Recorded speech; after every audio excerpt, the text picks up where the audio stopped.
I wrote the book because I lost my son to addiction 9 years ago.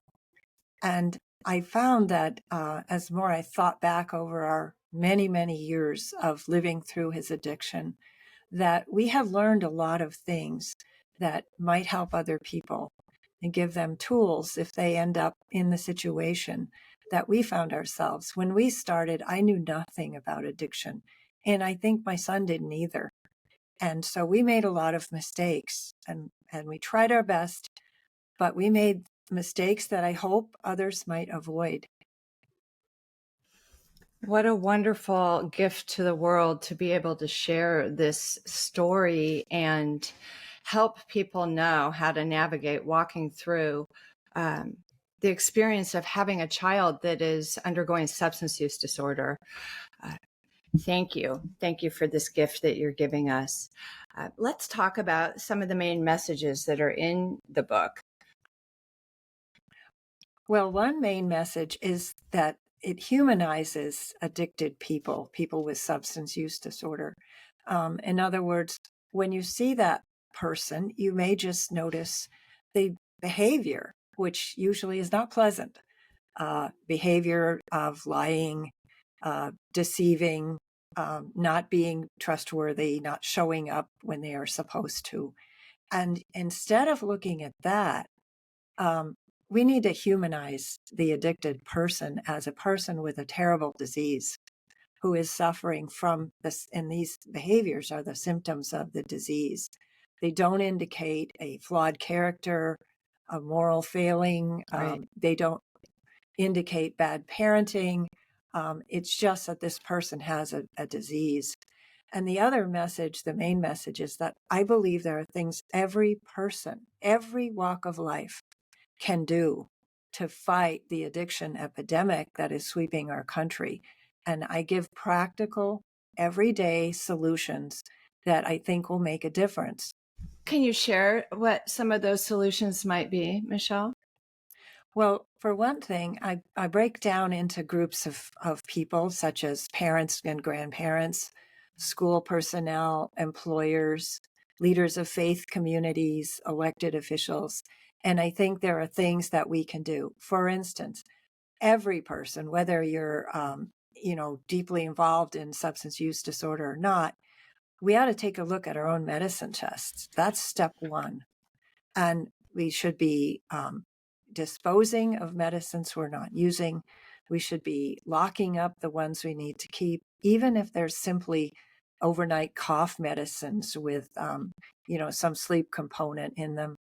And we can be very sure that if we all did that and we all went to our doctors and said, I want you to cut down on prescribing opiates.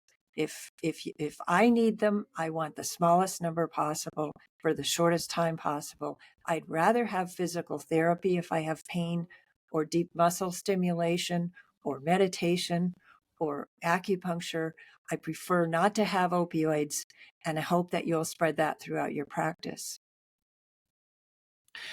What a great recommendation. I know that for a long time, there was just a huge amount of overprescribing of opioids, and still, I'm sure, in places there are.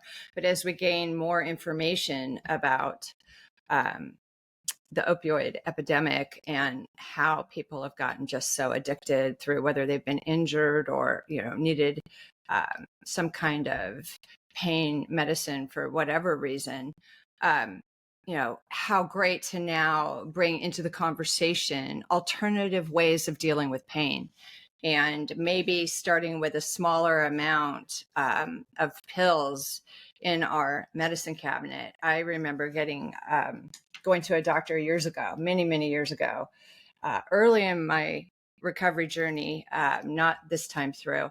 I got migraines, and I told the doctor that I saw, the neurologist, that I was a woman in recovery, and I left with 3 prescriptions totaling 150 pills. And, I didn't stay in recovery.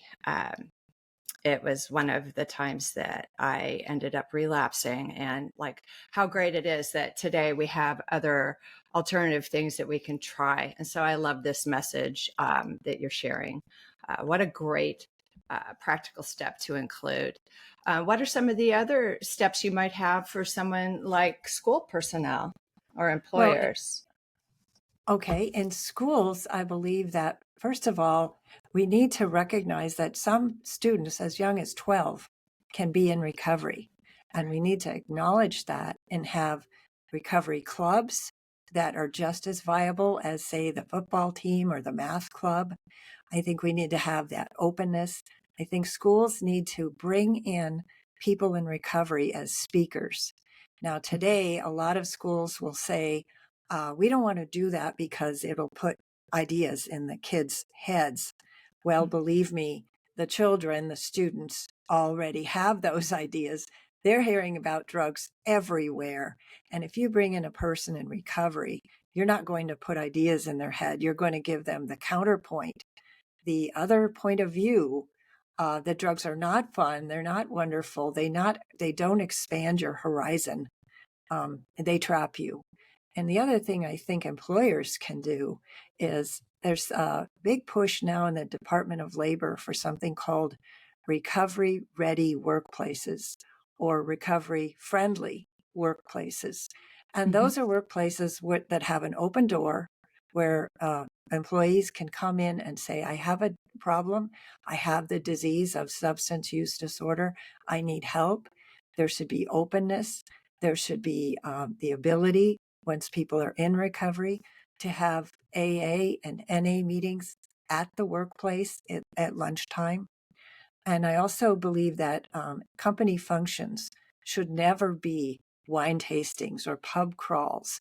Uh, Mhm. Alcoholic beverages should not be given away at company events as door prizes, which I've seen done. And it's very isolating for a person in recovery to be surrounded by that and not have the chance to just mingle with their coworkers without having the atmosphere soaked in alcohol.